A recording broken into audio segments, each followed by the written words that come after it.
नमस्कार, कच्चा चिट्ठा में आपका स्वागत है। मैं हूं आपके साथ पारुल त्रिपाठी। हरियाणा में बीजेपी ने ऐतिहासिक जीत दर्ज कर ली है। 1972 के बाद ऐसा हुआ है जब हरियाणा में किसी पार्टी की तीसरी बार सरकार बनी हो। वहीं दूसरी ओर कांग्रेस ने चुनाव आयोग पर सवाल उठाना शुरू कर दिया था। कांग्रेस का ये काम अच्छा है, जहां जीतने लगती है वहां कोई दिक्कत नहीं होती। यानी कि जम्मू कश्मीर में कांग्रेस आगे रही तो वहां चुनाव में वोटिंग में कहीं कोई दिक्कत नहीं है। लेकिन वहीं हरियाणा में जैसे ही पीछे हुई और बीजेपी ने कांग्रेस को मात दी, वैसे ही चुनाव आयोग पर सवाल खड़े करने लगी और हरियाणा में चुनाव में धांधली हुई है ऐसा कहने लगी। जिस राज्य में कांग्रेस हारती है वहां बस धांधली होती है। कितनी अजीब बात है ना। लेकिन अब कांग्रेस का तो यही मानना है, तो इस पर चुनाव आयोग ने भी जमकर पलटवार किया है। तो क्या है पूरा बवाल, चलिए आपको सब कुछ विस्तार से बताते हैं। हरियाणा और जम्मू कश्मीर में हुए चुनाव के नतीजे स्पष्ट हो चुके हैं। हरियाणा और जम्मू कश्मीर की तस्वीर बदलती हुई नजर आई।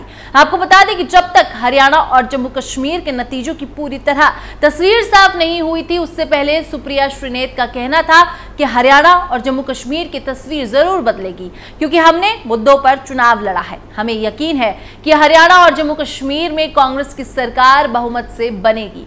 इलेक्शन कमीशन अपना डेटा अपडेट नहीं कर रही, लेकिन बहुत जल्द सब कुछ स्पष्ट हो जाएगा। बीजेपी हेडक्वार्टर में कबूतर भी पर नहीं मार रहा था।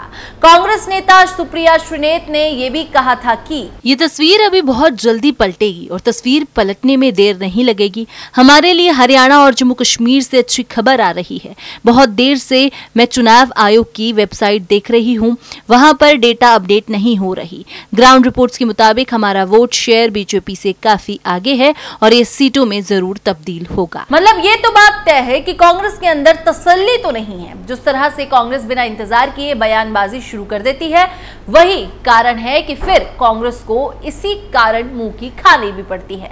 जिस समय कांग्रेस की तरफ से बयान आया था, उस समय हरियाणा विधानसभा चुनाव के नतीजे धीरे धीरे सामने आ रहे थे। कई सीटों पर लगभग 4 राउंड तक की गिनती पूरी हो गई थी।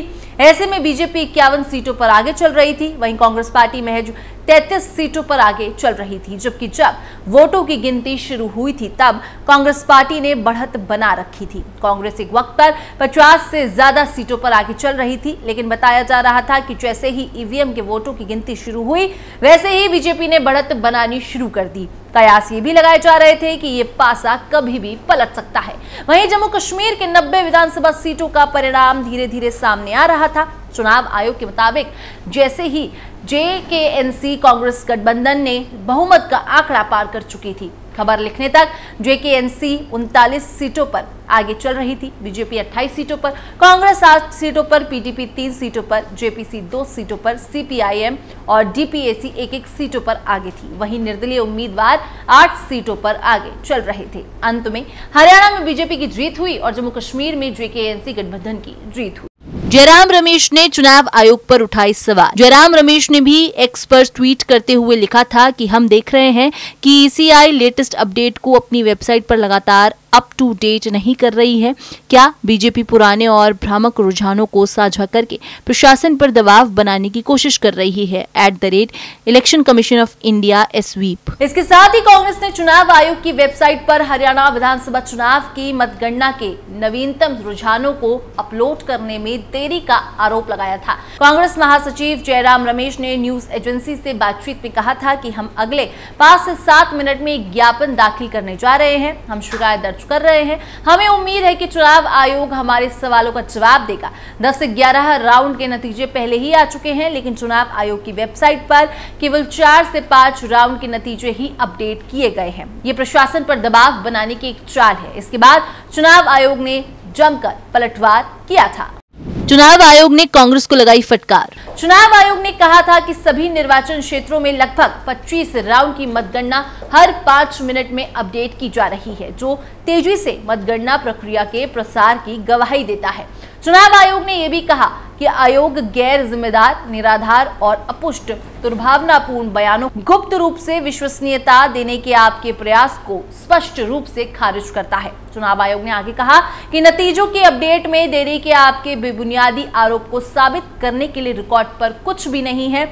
आपके ज्ञापन में हरियाणा या जम्मू कश्मीर के किसी भी निर्वाचन क्षेत्र में देरी के बारे में कोई विपरीत तथ्य भी नहीं है। तो इस तरह से कांग्रेस को बिना तथ्य के इल्जाम लगाने की जो आदत है, वही आदत कांग्रेस पर भारी पड़ गई है। आपको बता दें कि कांग्रेस समर्थक ने मीडिया द्वारा सवाल पूछे जाने पर बताया कि यह तो तय है कि election commission of India BJP की एजेंट है। इससे साफ स्पष्ट होता है कि पिछली बार जब लोकसभा चुनाव हुए थे, उसके बाद एटीआर की रिपोर्ट आई थी, जिस पर कई पत्रकारों ने सवाल किया था, लेकिन अभी तक उसका जवाब सामने नहीं आया है। ऐसे में इलेक्शन कमीशन पर तो भरोसा नहीं किया जा सकता है।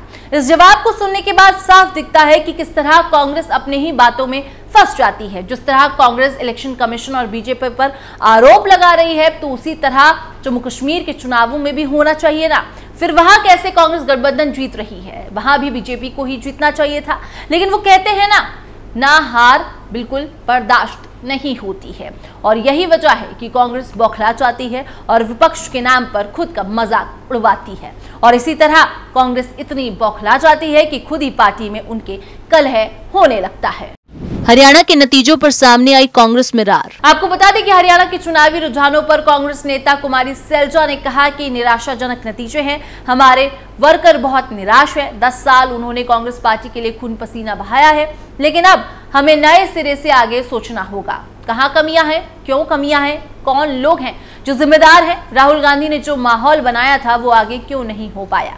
बहुत कुछ होते हैं, सारी चीजें ढकते हुए चुनाव लड़ा। आज कहना अच्छा नहीं लगेगा, आगे के लिए देखना होगा। कार्यकर्ता निराश हुए हैं, हताश नहीं हुए हैं। हाईकमान को ये देखना चाहिए कि क्या हुआ है। अब यहीं से ये सवाल उठता है कि हरियाणा में हुड्डा सैलजा के मतभेद उसे ले डूबे। हरियाणा विधानसभा चुनाव नतीजों के रुझानों में भाजपा ने बहुमत पा लिया है और उसके बाद नतीजों की भी जो तस्वीर थी वो साफ हो गई थी। लेकिन मौजूदा स्थिति के आधार पर कांग्रेस के खराब प्रदर्शन के कारणों की चर्चा शुरू हो गई थी जब तक एक खबर लिखी गई थी। कांग्रेस के खराब प्रदर्शन के पीछे जो सबसे प्रमुख वजह सामने आ रही है, उनमें से एक है गुटबाजी। चुनाव के दौरान ही राज्य में पार्टी के चेहरे पूर्व सीएम भूपेंद्र हुड्डा और पूर्व केंद्रीय मंत्री कुमारी सैलजा के बीच के मतभेद उजागर हो गए थे।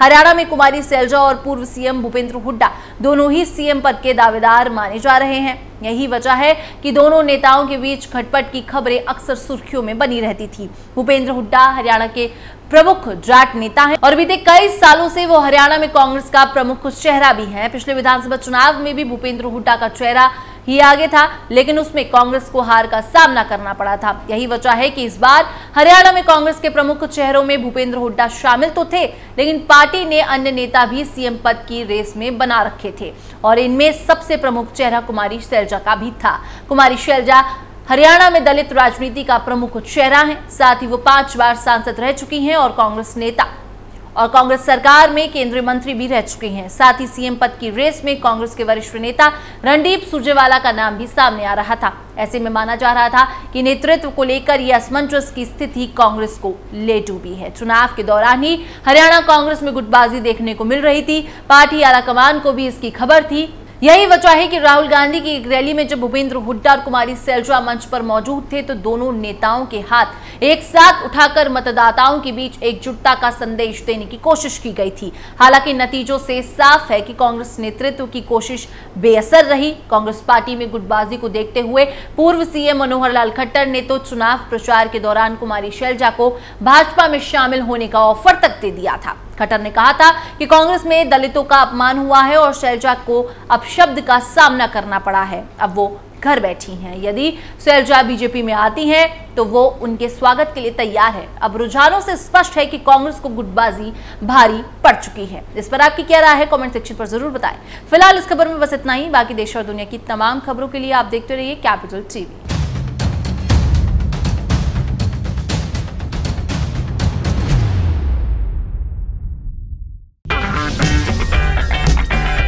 अगर आपको हमारा वीडियो पसंद आया हो तो इसे लाइक करें, हमारे चैनल को सब्सक्राइब करें और हाँ, बेल आइकन दबाना ना भूलें ताकि आप तक हमारे वीडियो की नोटिफिकेशन पहुंचती रहे। आप अपना सुझाव हमें कमेंट बॉक्स में दे सकते हैं। हमारे साथ जुड़ने के लिए शुक्रिया।